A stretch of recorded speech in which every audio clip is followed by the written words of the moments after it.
No, in fact, I'm quite boring these days. Really? But you look good. You look Thank good. you. Well, the other rumor was... Considering I'm dead. The loss of Ozzy Osbourne has gutted the heavy metal world, and it's too tragic.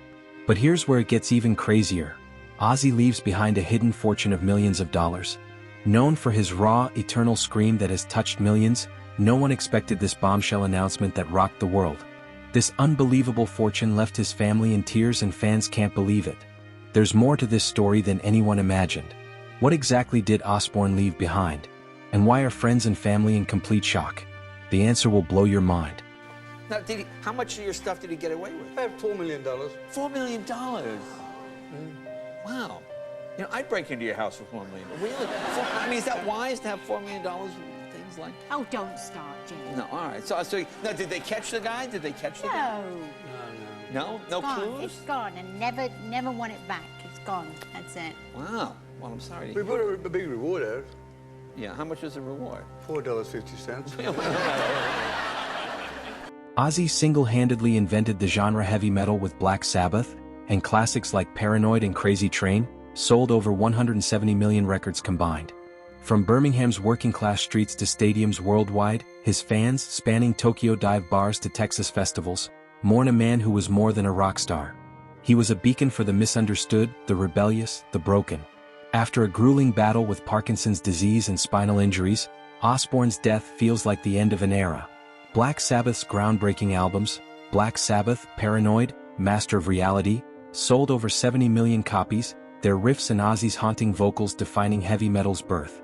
His solo career, sparked by Blizzard of Oz in 1980, added 100 million more albums with hits like Mr. Crowley and No More Tears resonating across generations.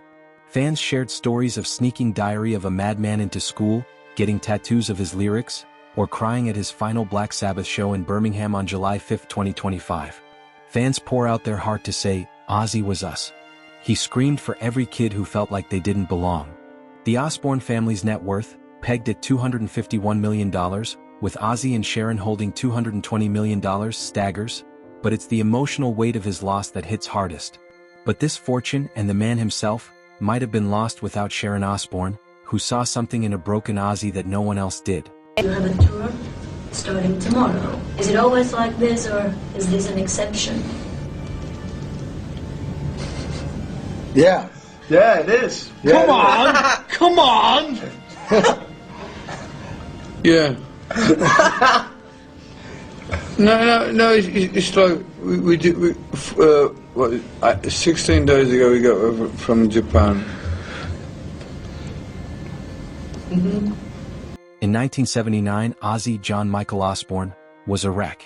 Fired from Black Sabbath for his spiraling drug and alcohol addiction, he was holed up in a seedy Los Angeles hotel, broke, disheveled, and drowning in despair. Enter Sharon Arden, the 27-year-old daughter of music mogul Don Arden, who managed Black Sabbath.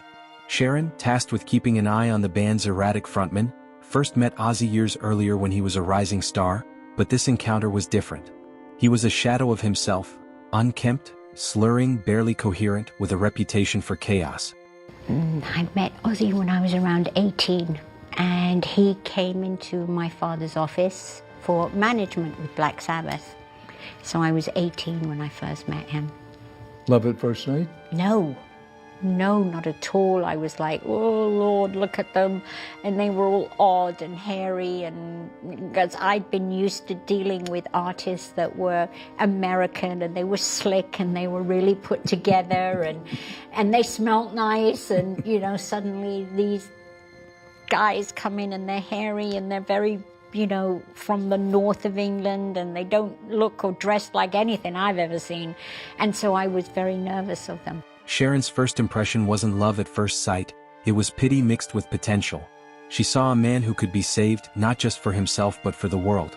Against all odds, she took him under her wing, becoming his manager and soon his partner.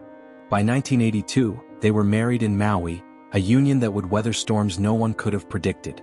And just when you thought it couldn't get crazier, Sharon didn't just manage Ozzy, she rebuilt him. She assembled a stellar band with guitarist Randy Rhoads, bassist Bob Daisley, and drummer Lee Kerslake, producing Blizzard of Oz, which sold 6 million copies. Her belief in Ozzy's potential turned a washed-up singer into a solo superstar, grossing millions per tour by the mid-1980s. Sharon's management wasn't just business, it was personal.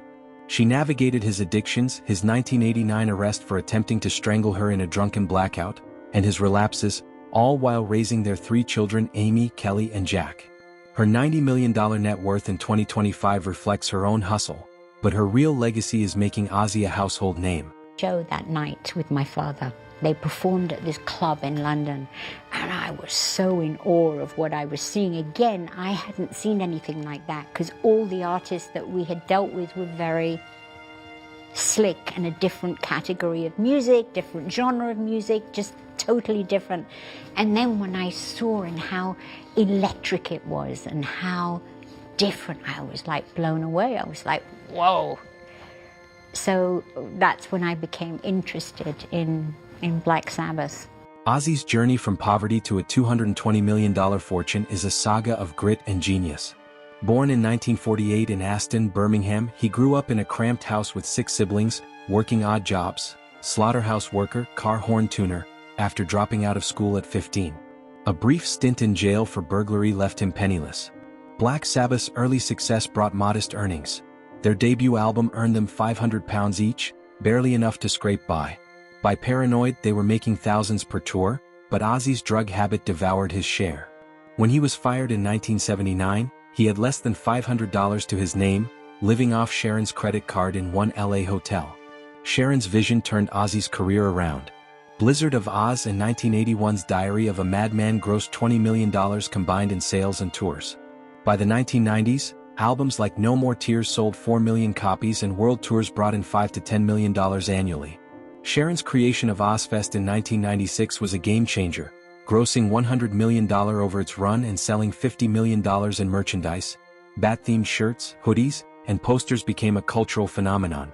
That'll hang at the mall and go see movies, that's not his life.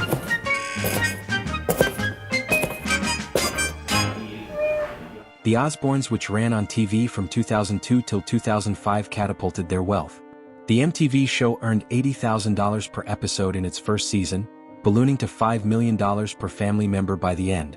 Sharon's real estate savvy added more: a $12 million Hancock Park mansion, an $11.5 million Hidden Hills estate, and a $6.3 million Sierra Towers condo, with flips netting $30 million. Ozzy's 2009 memoir I Am Ozzy sold 1 million copies, and posthumous projects like Last Rites set for October 2025 and the Back to the Beginning concert film will keep royalties flowing. By 2025, his music catalog alone was valued at $100 million. Sharon didn't just manage Ozzy's finances, she crafted the Prince of Darkness brand. The bat-biting incident of 1982, initially a PR disaster, became a marketing goldmine under her guidance. "It was disgusting, but it was Ozzy," she quipped, turning it into t-shirts and lore. Controversies like lawsuits over his lyrics' alleged influence on teen suicides in the 1980s were deflected with Sharon's fierce media strategy, cementing his rebel image. She diversified his income beyond music. Ozzy's likeness appeared in Guitar Hero, a World of Warcraft commercial, and a NetEnt slots game, each deal netting millions. Sharon's negotiations ensured he retained significant royalties, unlike many artists who lose their catalogs. Her Ozfest model, pairing Ozzy with bands like Slipknot and Marilyn Manson, kept him relevant, drawing 5 million fans over 2 decades. Raising kids amidst this chaos was Sharon's other triumph. Amy, Kelly, and Jack grew up in the spotlight, with the Osbournes showcasing their family's messy, relatable love. Amy shunned fame, while Kelly and Jack built $15 to $16 million careers. Ozzy's older children from his first marriage to Thelma Riley, Jessica, Lewis, and Elliot, had strained ties, but Sharon fostered reconciliation, especially with Jessica, whose daughter Ozzy adored. And the truth behind this? It's absolutely insane. Sharon's strength held the family together, turning a rock star's turbulent life into a story fans cherished. Ozzy's wealth wasn't just for show, he gave back generously. His final concert, Back to the Beginning at Villa Park in July 2025, raised £140 million for Cure Parkinson's, Birmingham Children's Hospital, and Acorns Children's Hospice. Performing seated, joined by Black Sabbath, Metallica, and Steven Tyler, Ozzy poured his soul into the show. "This is for you lot," he told the crowd, voice trembling. His philanthropy spanned decades. He supported Music Cares, raising $1 million for addiction recovery, and PETA, reflecting his love for animals despite the bad incident. He donated $10,000 to a Birmingham youth music program in 2010, inspired by his own rough start. And by the end of this, you'll understand why this is so important. Ozzy's giving mirrored his music, raw, heartfelt, for the underdog.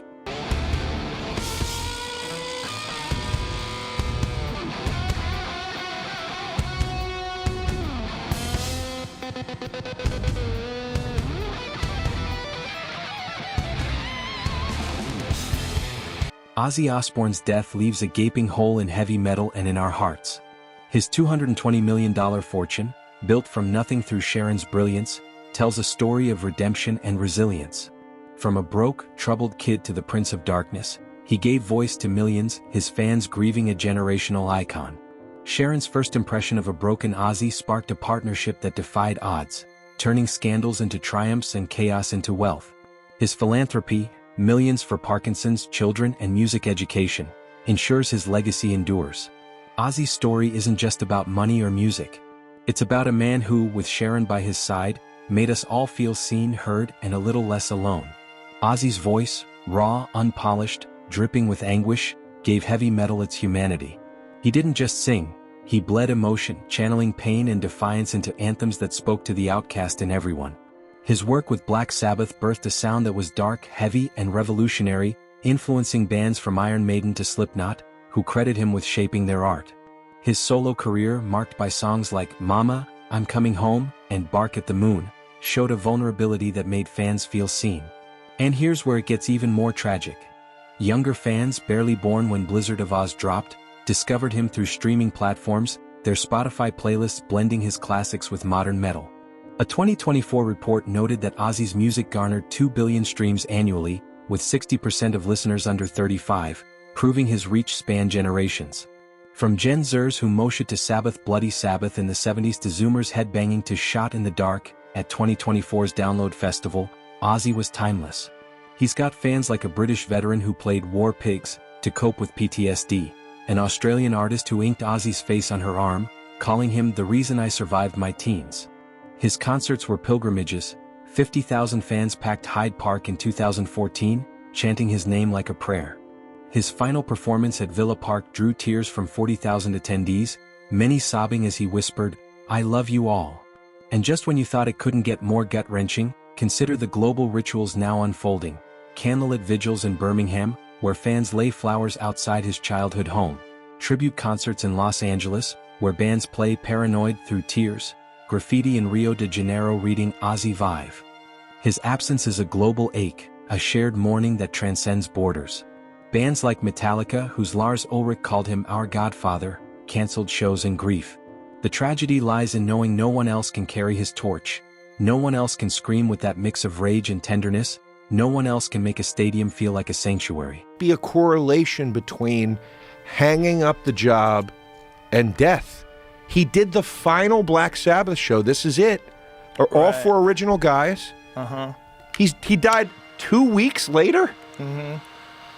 His final wish, as Sharon Osbourne revealed in a July 2025 interview, was to say goodbye properly with my mates, my fans in Birmingham. And just when you thought it couldn't get more metal, he did exactly that, reuniting with Black Sabbath for Back to the Beginning at Villa Park on July 5, 2025, a farewell concert that was the ultimate act of defiance against his failing health. That concert was pure heavy metal mythology. Seated on a throne adorned with bats, Ozzy performed alongside Tony Iommi, Geezer Butler, and Bill Ward, the original Black Sabbath lineup, for the first time in 20 years. Joined by metal titans like Metallica, Slayer, and Guns N' Roses, he sang Mama, I'm Coming Home, and Paranoid, with a fire that belied his Parkinson's and spinal injuries. You've no idea how I feel, he told 42,000 fans, voice cracking. Thank you from the bottom of my heart. The show raised £140 million for charities. It was his final bow, a middle finger to mortality. Does it get any more metal than this? To orchestrate a massive farewell tour, reunite with your band, perform with legends, and then exit the stage forever just weeks later, on July 22, 2025. It's the kind of exit only Ozzy could pull off, a swan song so epic it's now immortalized in the upcoming 2026 concert film Back to the Beginning, Ozzy's Final Bow. This is where things get truly gut-wrenching. Ozzy's death, so soon after his triumphant farewell, feels like a scripted tragedy, too heavy for fans to bear. His influence wasn't just in music but in the ethos he embodied: flawed, fearless, unapologetic. The Villa Park show, with its raw energy and all-star lineup, was that celebration, but his death turned it into a requiem. New fans, hooked by his duet with Post Malone or TikTok clips of the Osbournes, grieve a legend they never saw live. Ozzy lived the life and left with a big bang and crazy fortune. But it leaves fans wrecked, his throne empty, his voice silent forever. Yet he lives on through his immortal legacy. If you had one thing to say to Ozzy one last time, what would it be?